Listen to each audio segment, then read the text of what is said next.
welcome back to my channel, The Freelance Life. If this is your first time stopping by, welcome. And for those of you returning, welcome back.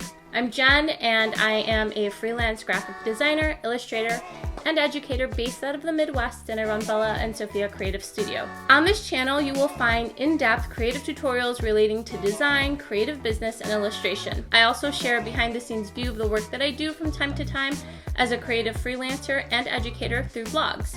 As some of you may already know, I have managed to grow a wonderful creative community over on Skillshare over the last few years. My courses are similar to the tutorials that you find here on my channel, but they're often more in-depth courses that give you lots to think about versus my shorter tutorials right here on YouTube.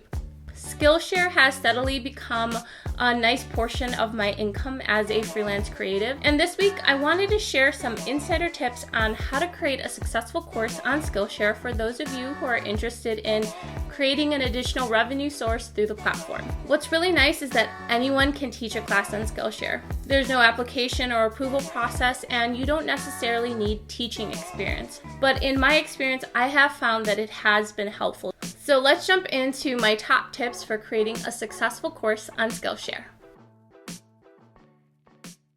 So my first tip would be to join a Teach on Skillshare workshop. If this is your first time creating a course anywhere, but specifically if you're going to do this on Skillshare, I would highly suggest joining the Teach on Skillshare workshop if they have it running.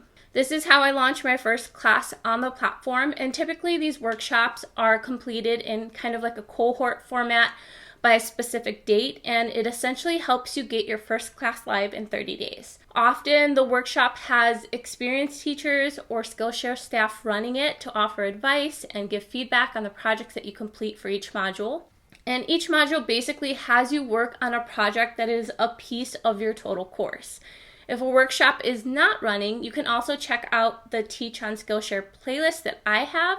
There's a variety of classes in this playlist that cover the basics of planning, filming, editing, promoting, and engaging in your classes. I'll make sure to link it in the description box below. The next tip I would suggest, and again, this is really kind of focused on Skillshare, but I'm sure that any other platform you utilize has something that's similar to this. So I would suggest checking out the Skillshare Help Center.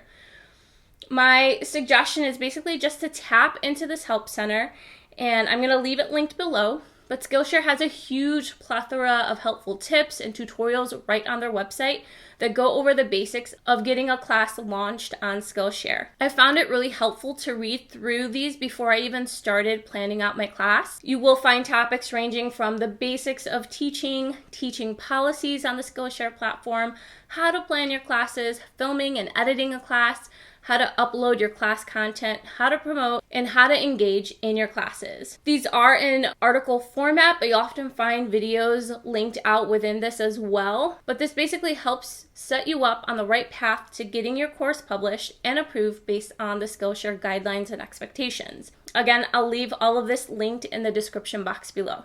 The next tip I would suggest is plan your class. Planning your class will help you out tremendously. You don't want to go into your class blindly without a plan. There's this saying that I know of that goes, fail to plan, plan to fail. I know it's a bit extreme, but I find having even the most basic plan will help you basically keep yourself on track as you film. The very basics of planning your class include choosing a class topic, coming up with a title, writing a description of your class, creating a project to go along with your class, and at the very minimum, outlining the points that you want to talk about in your class. Personally, I like to fully script out my class so that I can stay concise, as I find that I tend to ramble if I'm going off the cuff. There are some best practices from Skillshare when it comes to outlining your class. I use these points every time I script out one of my courses. So first, you should include a class overview. And in this, basically, you're describing what your class is about in a few sentences. Keep in mind that it's the first 2 to 3 sentences that a student or possibly a search engine will read. You'll also want to include what you will learn. You want to list the top skills, techniques, or concepts students will learn and practice in your class. Then you'll want to explain why someone should take this class.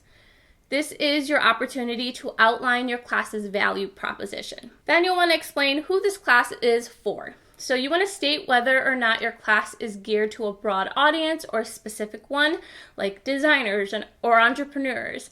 You should also mention what prior knowledge or level of expertise your students will need to get the most out of your class.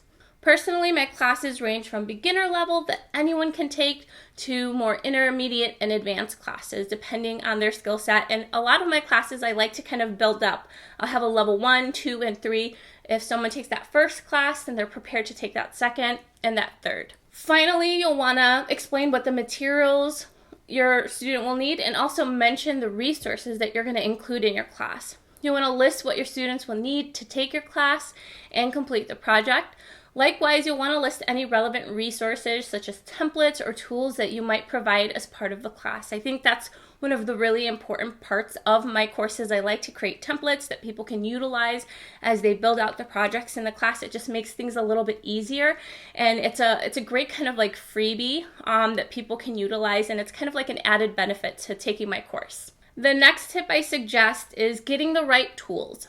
If you've never produced video content, it will be really helpful to round up some tools to up the production value of your video and audio. I suggest investing in a good DSLR camera or a good point and shoot camera that you can use to take video. When it comes to my class creation, I use either a Canon G7X Mark II or my Canon 70D.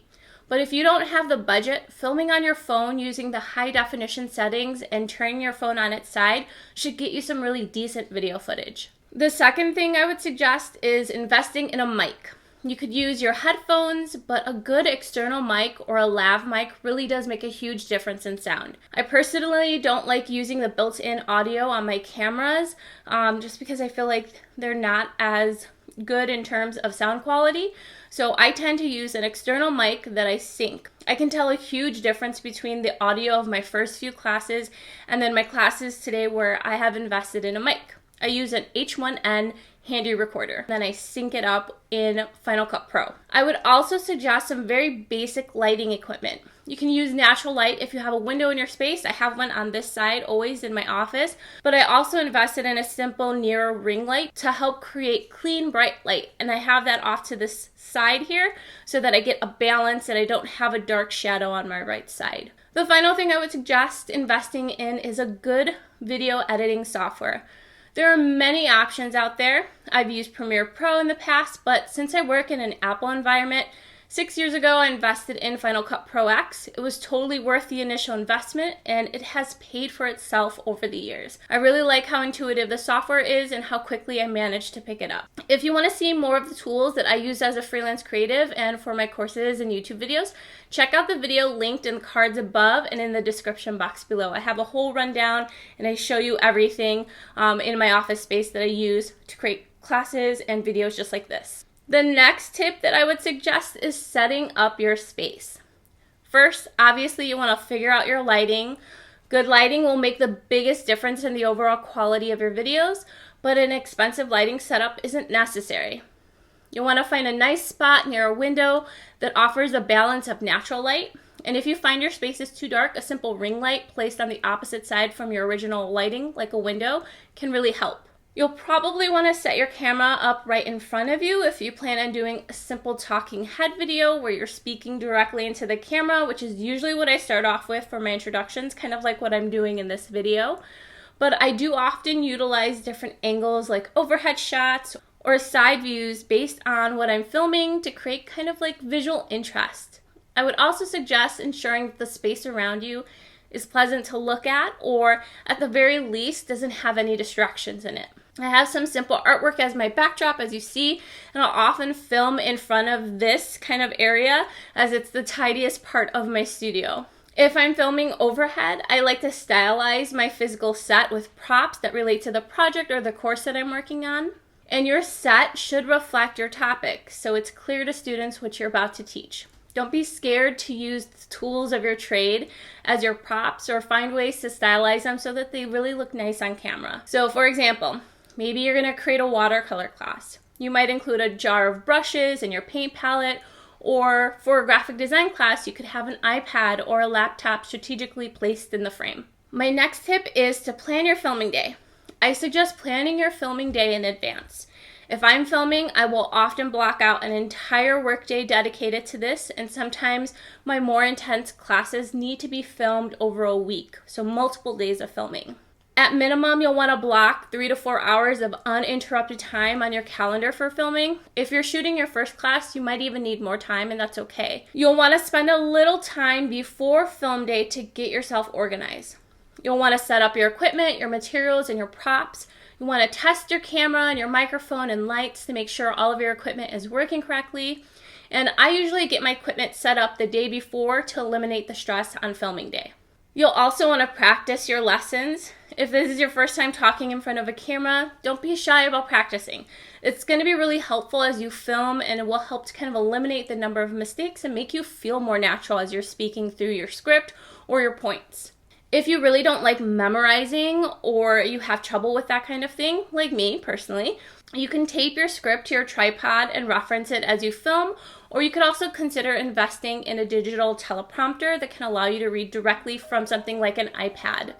Another way to get organized is to create a shot list. Skillshare has resources for this, but it can be as simple as just a Word document that helps you list out the potential shots that you need to plan ahead. It should list what shots you need to capture on film day, as well as any B-roll that you will need. A shot list can also help you keep track of each take to make editing easier. When it comes to B-roll, which is basically kind of like secondary footage that kind of supports your talking head or your overhead shots, a few high-quality still images of you and your example project on the camera you used to shoot could be really helpful. Headshots are always helpful for marketing purposes. Behind-the-scenes photos and footage is also really beneficial to kind of highlight how things are working and showcase what you're working on throughout the video. I recommend shooting some of this material also on your phone in both horizontal and vertical formats so that they work for social media posts. It's always helpful to have a variety of shots to create visual interest in your video. My next tip is to have a day dedicated to visual design and assets.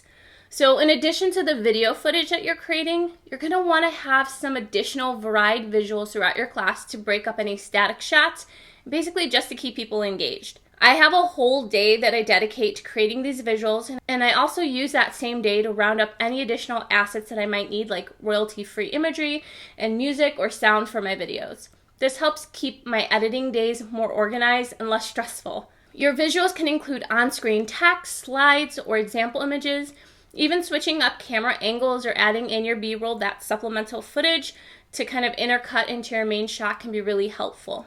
More importantly though, adding slides or text can help kind of like bookend your lessons and orient students and emphasize key points or takeaways that you want people to remember, or even explain complex ideas. If you're planning to use slides or images in your class, here are a few tips for creating your own slides and graphics. Use a consistent color palette, font, and layout throughout your class. This is a really good opportunity to extend your branding into your class. You'll want to create a visual identity that complements the style of your work, your brand, or the topic. It's really important to use fonts that are easy to read. As a guide, imagine how your video might look on a mobile device and scale text accordingly. Also, keep it simple. Your slides should match and follow the pacing of your narration, but you don't have to spell out everything. Also, make sure that your slides are in the correct resolution and dimensions so that they fit neatly into your edited video with no pixelation. I suggest setting the dimensions of your slides to 1920 by 1080p. And finally, organize your assets ahead of time. There are a ton of resources on the web for royalty-free assets, either free or low cost, that you can use in your classes. I utilize stock video and imagery from time to time to support my videos, and websites like Pexels.com, Pixabay, and Unsplash are really great tools for this. And when it comes to music, I like to keep it simple. I use the audio library on YouTube. It does require a YouTube account, but there's also other websites like the Free Music Archive. The next tip I suggest is having multiple days dedicated to editing. I'm going to be honest with you. Editing, for me at least, is the hardest part of this process. It's Not that the process is really difficult, but it can be so time consuming. But that doesn't mean that editing has to be complicated or complex. Basically, you're just cleaning up your footage. You're removing things like ums and ahs that you're saying, or taking away any unnecessary pauses and adding in your additional media to kind of like augment and support your lessons. And this is where the visual aids and additional assets that you rounded up will come in handy. When it comes to editing, the first thing you'll want to do is to get to know your software. There's some really helpful Final Cut Pro and other video editing software courses on Skillshare or right here just on YouTube. So before you jump into editing your class, play around with those tutorials and do a practice run so you kind of get a feel for what you're doing. Next, you'll want to organize your assets. Streamline your workflow by organizing your raw footage into folders, and then if you have slides or other assets, make sure you have those ready too, and then label them accordingly so it's easier for you to drop them into your video edits. When it comes to your edits, keep it simple. In a high quality class, good editing shouldn't be noticeable. Ensure your edits are clean, clear, well timed, and if you're not an experienced editor, straight cuts and simple transitions generally work the best. And remember, show, don't just tell.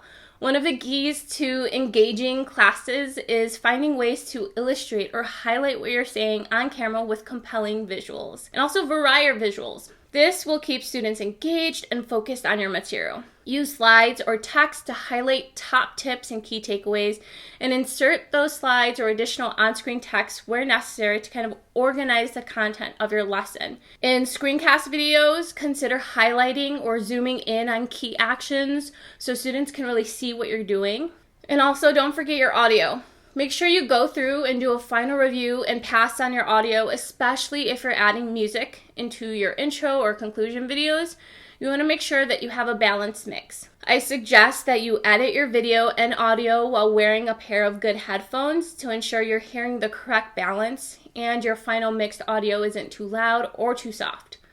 The next tip I have is to upload and promote your class. Of all the course content platforms out there, I do have to say that Skillshare is one of the easiest and most straightforward to upload to and use. There's a step-by-step guide on how to upload that I'll share in the description box below. All you have to do really is fill out your course description, load your videos directly to the class, and then once they're all processed, hit publish. Once your class is loaded and you've hit that submit button and your class is live, you have to promote it. This is the most important part outside of the actual class creation. I suggest utilizing social media to your advantage here. Share your class cover as a visual, write a quick mini description of the class, and ask people to join it with a link. Share this on Facebook, Instagram, Twitter, and any other platform that you use. Get friends to reshare, and consider setting up an email newsletter to share about your courses. I have a helpful tutorial here on YouTube. I'll link it in the cards above and in the description below, and it basically runs you through how to set up a MailChimp newsletter. You want to take time to generate some pre-launch buzz around your class by posting teaser posts and behind-the-scenes content as well. Use the link feature on Instagram stories so you can use your class or channel referral link to direct followers to your Skillshare platform. And if you're really, really dedicated, you can reach out to blogs or influencers and organizations who might be interested in featuring your class. While Skillshare is great with generating some organic traffic because they have such a large following on the platform, it really is up to the individual teachers to really push and promote their courses. And with some time and dedication, you really can do some great things on the platform. Like I said, I've managed to create a really nice community, and I've managed to create a revenue stream that has been really supportive of me over this last year, which is truly life-changing. So I would definitely suggest checking out Skillshare if you haven't. I'll leave a link to my Skillshare referral. So if you don't have Skillshare but you're interested, you can check it out for a month free. There's no commitments. Those are my tips for creating a successful Skillshare class. I hope you found the rundown of these tips helpful as you embark on creating your first Skillshare class. If you have any other questions about creating an online course, leave it in the comments below. I'll try to check things out and answer questions as I go. Thank you so much for stopping by today, and if you are not already, please make sure you subscribe to my channel to stay up to date on my latest tutorials, my course launches, and of course vlogs. It really helps me out. If you're looking for other ways to connect with me, you can find me online at www.bellasofiacreative.com, and you can find all of my social media handles linked below. Thanks so much for watching, and I will see you in the next one. Bye!